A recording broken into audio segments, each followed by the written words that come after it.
Good evening everybody, and once again welcome back to the channel. In this short video I want to show you a very simple automation for Amazon S3 table buckets. Now of course, when working with cross team, cross pods, or even cross AWS account, it is very important that you have a centralized process, meaning everything is governed through that particular process. If you start giving people ad hoc requests, for example, hey, you can create Iceberg table with, let's say, Athena or Trino or like a CLI, right? It creates problem because accidentally some people might delete or some people might alter certain things. So it is very important to have a centralized process, so any table creation goes through that process, right? That's one of the reason.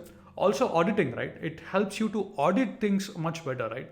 So in this very simple workflow, I want to show you a GitLab repository where an engineer or developer creates a ticket, right?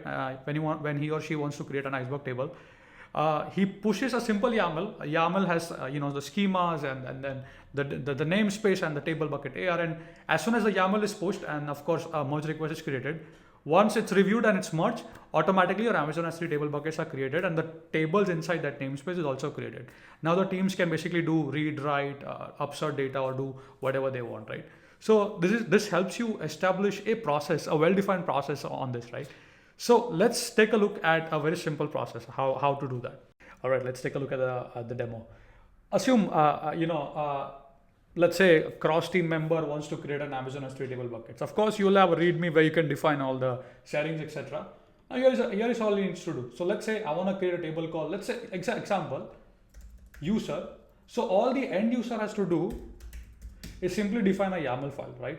He or she defines the YAML file.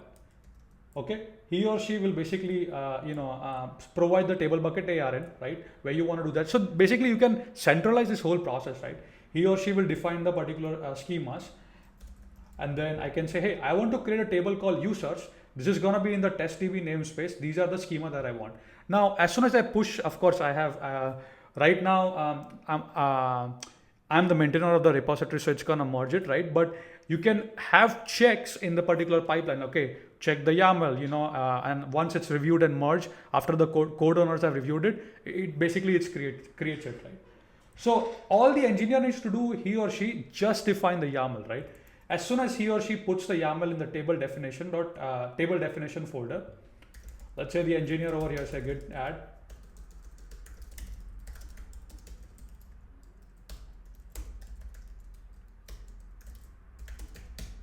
Okay, and now all the engineer does basically push their code to GitLab. Now of course a merge request, he or she will create a pull request. The merge request is reviewed by the code owners, and then it will get merged.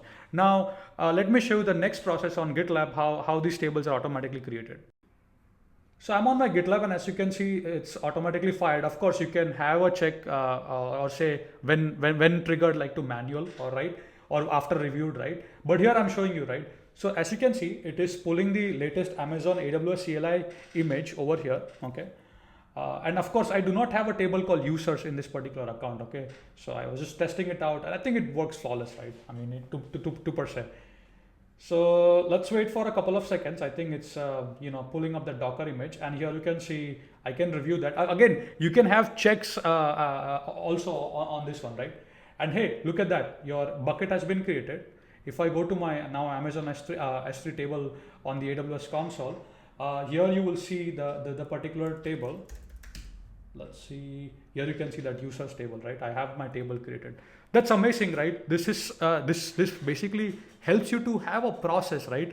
And it's governed now, right? You know who's making the change, what are the changes. So down the line, people are not just like, hey, I want to create with this way, I want to do that way, right? It goes through a centralized process, right? So I'll leave the .gitlab file in the description section below. Let me actually show you here. So gitlab.ci.yaml, right? So I have this one, of course. I'll leave this in the description. Of course, you can add more stages, like of course, YAML check and check certain fields and then the white spacing and all of that. But hey, hopefully what I was able to do is I was able to give you a good understanding. This source code is there on my GitHub, so make sure to check it out. And yeah, feel free to modify, feel free to add more functionality to it. It's open source, right? It's there on my GitHub. So go ahead, modify, put in a PR if you want, add certain more functionality if you want. And that's about it. With that being said, keep smiling, keep programming, and I'll see you in the next video.